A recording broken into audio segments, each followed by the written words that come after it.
Bueno, llegamos al final, a la tercera parte de estos videos de canalización y registros akáshicos, y voy a responder algunas de las preguntas que me dejaron en Instagram, algunas de las seguidoras, ¿sí? Me parece que está buenísimo porque hablar desde la experiencia propia también como que demitifica de alguna forma ciertas cuestiones. También está bueno conocer la experiencia del otro y desde qué lugar leemos los registros y demás, porque siempre que vamos a hacer alguna lectura de registros tenemos que sentirnos cómodos con la persona que nos va a leer. Entonces, por eso también somos varios, ¿no? Haciendo esto desde el amor, obviamente siempre, y desde la luz con suma protección y cuidado de nuestros consultantes. Porque no todos vibramos de la misma forma y hay personas que van a ser más allegadas a mí y van a conectar con mi energía y van a pedir sesiones conmigo, y hay otras personas que quizás conecten con la energía de otros lectores y van a pedir sesiones con otros lectores, y es totalmente válido, de eso se trata un poco la vida. Así que está bueno también hablar de la experiencia propia para que ustedes me conozcan un poquito más a mí también. Bueno, una de las preguntas que me hicieron es cómo confiar en lo que estás canalizando, a ver si es real o no, porque a veces siento cosas muy fuertes. Bueno, hay que tener en cuenta un par de cosas, me parece, para no tomarlo tan literal y tomarlo un poco más con pinzas, que es como deberíamos. ¿Cómo confiar? A ver, la primera canalización que hice, la primera lectura de registros akáshicos, no la primera canalización. La primera canalización que hice la hice sola, en mi casa, muchísimo antes de iniciarme en registros akáshicos y muchísimo antes incluso de iniciarme en Reiki. Así que lo que voy a contar es específico de cómo confiar en lo que estamos leyendo en registros akáshicos, no en canalizaciones. Eso voy a hablar después. ¿Cómo confiar en nuestras lecturas de registros akáshicos? Bien. Cuando nosotros conectamos con nuestros registros akáshicos, estamos en un estado de meditación, en un estado de limpieza, en un estado de tranquilidad. ¿Ok? Mi primera experiencia leyendo registros akáshicos fue en el momento en el que me inicié, que estaba con mi maestro, con una compañera más, y él nos pidió hacer una pregunta muy concreta, que era ¿quién es nuestro guía en ese momento? ¿Quién era nuestra guía en ese momento? O quiénes eran nuestros guías en ese momento. Digo nuestras porque a mí me pasa que yo trabajo mucho con el femenino, y la primera que se me apareció fue la Virgen María. La Virgen María y Artemisa, que de por sí tienen como energías muy similares, ¿sí? Las dos tratan, eh, las dos cuidan a la mujer, las dos se encargan de los niños y de los partos, las dos tratan de cuidar la energía femenina por sobre todo. Entonces a mí me resultaba muy raro porque nunca había oído hablar de Artemisa hasta ese momento en el que tomé mi iniciación. Y después fui como recolectando información, después ya me inicié en Reiki Lunar y demás, que trabajo con Artemisa, pero en ese momento fue como bastante choqueante. Yo decía, ¿quién es Artemisa? O sea, ¿qué hizo Artemisa? ¿Quién la conoce? Bueno, resulta que Artemisa era muy importante y terminó siendo muy importante en mi camino y en mi día a día, porque yo trabajo muchísimo con la energía de Artemisa. Pero ¿cómo confío? A ver, cuando entramos en este lugar, ¿sí? En los registros, realmente nos estamos desconectando del ego. O sea, estamos abriéndonos a cosas que son completamente diferentes a las que percibimos. ¿Y qué pasa? La información no nos está llegando solamente desde pensándola, ¿sí? La información simplemente aparece. En mi caso, a mí la información me llega mucho desde imágenes y desde sensaciones en el cuerpo y mucha empatía hacia emociones del consultante. Entonces puedo sentir las emociones del consultante y inmediatamente identifico que no son mías, porque yo no las viví, yo no tengo esos recuerdos, ni tengo esas situaciones. Entonces claramente confío en lo que mis guías me dicen. Me ha pasado más de una vez de decir, uy, esto será verdad, será tan así como lo estoy viendo. Y entonces en esos momentos, sobre todo en las prácticas, está buenísimo que vayan trabajando con el consultante y le vayan haciendo preguntas, como, mira, a mí me estoy sintiendo esto, hacerle alguna pregunta concreta al consultante como para que responda, y chequearlo con nuestra lectura de registros. Y otra cosa básica para la confianza en nuestra lectura es la práctica. O sea, ningún lector de registros, que yo conozca al menos, que yo conozca. Puede haber otros que sí, que hayan tomado un montón de información de una sola vez y hayan podido incluso soportar sesiones largas.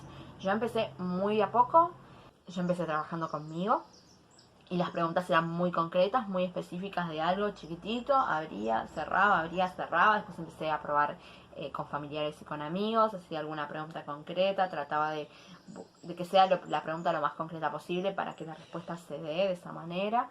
Así que esa fue mi primera experiencia con registros, y cómo confiar tiene que ver más que nada con eso, con la práctica, con la conciencia y con la constante evolución. ¿Sí? Porque más allá de que la información que llegue es para el consultante y que lo que va a llegar de acorde a lo que el consultante pueda recibir, nosotros también tenemos que trabajar en nuestra expansión de conciencia para cada vez poder recibir mayor información, ¿sí? Entonces es un trabajo diario, es una constancia, es un chequeo, es evolución, ¿sí? La confianza se va a ir dando sola a medida que ustedes vayan trabajándolo. Por otro lado, ¿cómo comunicar eso que estoy sintiendo o percibiendo sin ofender al otro? Bueno, esto me parece re importante. Primero tenemos que tener mucho respeto. ¿Por qué? Porque estamos trabajando con personas, las personas tienen emociones, hay personas que son más sensibles que otras, hay personas que quizás están más negadas que otras a recibir la información, eso también puede pasar. Entonces es muy importante tratarlos con muchísimo respeto, ¿sí? Entonces, ¿cómo comunicar? Todo lo que nos digan nuestros guías siempre va a ser desde un lugar de amor. Y siempre va a ser desde un lugar de evolución. Entonces, las palabras, o como nosotros lo vayamos sintiendo, las vamos a comunicar de la misma manera, ¿sí? Vamos a tratar lo más posible de no ofender a la persona, de tratar de comunicarles realmente como lo estamos percibiendo. ¿Por qué? Porque recuerden que no le estamos hablando al ego de la persona, ¿sí? Estamos hablándole a su espíritu, le estamos pidiendo que despierte, le estamos pidiendo que se expanda. Entonces, desde ese lugar, ¿cómo podría ofenderse la otra persona? Si la otra persona se ofende, probablemente es porque está en una fase de negación, está muy en su ego y no está pudiendo recibir la información. Entonces, desde ese lugar también es muy importante que el lector esté desconectado de su ego y que no quiera imponerlo. Entonces, el lector lo que va a sentir es, ok, yo lo estoy percibiendo de esta forma. Si a la otra persona no le resuena lo que yo le estoy comentando, lo que yo le estoy diciendo, bueno, será un trabajo de la otra persona, ¿no? Hay que desconectarnos del ego también, porque a veces queremos ayudar y que la información sea transmitida y entonces provocar en el otro el cambio, pero siempre vamos a provocar el cambio que el otro esté dispuesto a obtener, o sea, que el otro esté dispuesto a, a realmente vivir. ¿Sí? No depende de nosotros simplemente. Nosotros en ese momento somos un canal de información hacia la otra persona. Ahora, cómo lo trabaje la otra persona en su vida diaria, eso es libre albedrío. Por algo estamos acá y tenemos total libertad de hacerlo como se nos plazca. Entonces no podemos obligar al otro, ¿sí?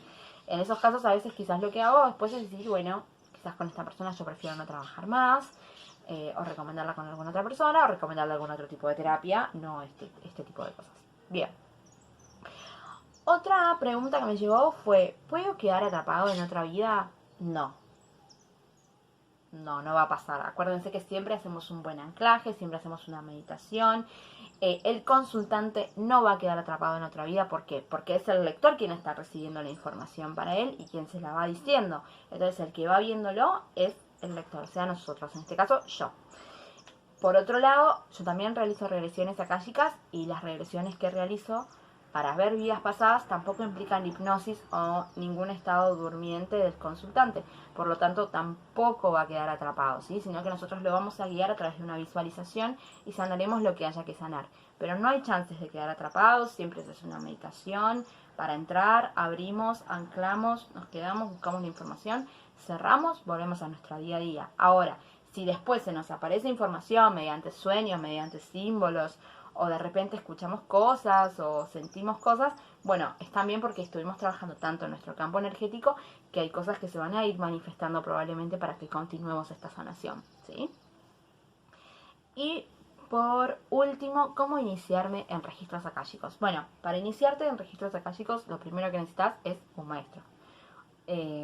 porque ya les dije, una cosa es una canalización y cómo ir trabajando nuestras canalizaciones y profundizarlo, y otra cosa es hacer lecturas de registros akáshicos. Por eso siempre vamos a acudir a un maestro, al maestro que resuene con nosotros. Quizás es un maestro que resuena con nosotros en ese momento y después en otros momentos ya no, ¿sí? Porque también estamos en constante evolución y hay que darle lugar a eso. Bienvenido sea, siempre vamos a poder estar aportando y estamos en movimiento. Así que lo primero que necesitamos es un maestro, y el maestro, a través de su iniciación, nos hace una apertura de nuestro canal de luz y nosotros vamos trabajando y vamos practicando, ¿sí? Esto es todo lo que tenés que saber de registros akáshicos, al menos hasta el momento. Si hay alguna otra cosa que quiera ir agregando, le iré agregando. Igualmente después voy a profundizar en lo que es canalización, dimensiones, contactos con otros seres, registros cósmicos, nombres álmicos, nombres galácticos, nombres astrales, etc. Otro tipo de información, pero bueno, no viene al cabo para este video. Así que recuerden, por favor, dar like y suscribirse a nuestro canal, porque estamos arrancando y queremos meterle con todo. Y por otro lado, seguirnos en Instagram, @girlswithmagic_, en Facebook nos encuentran como Girls with Magic. Para sesiones, talleres y cursos pueden contactarnos también mediante nuestras redes. Y nada más tengo para agregar, así que les mando un beso enorme y muchísimas gracias por haber estado en estos videos. Adiós.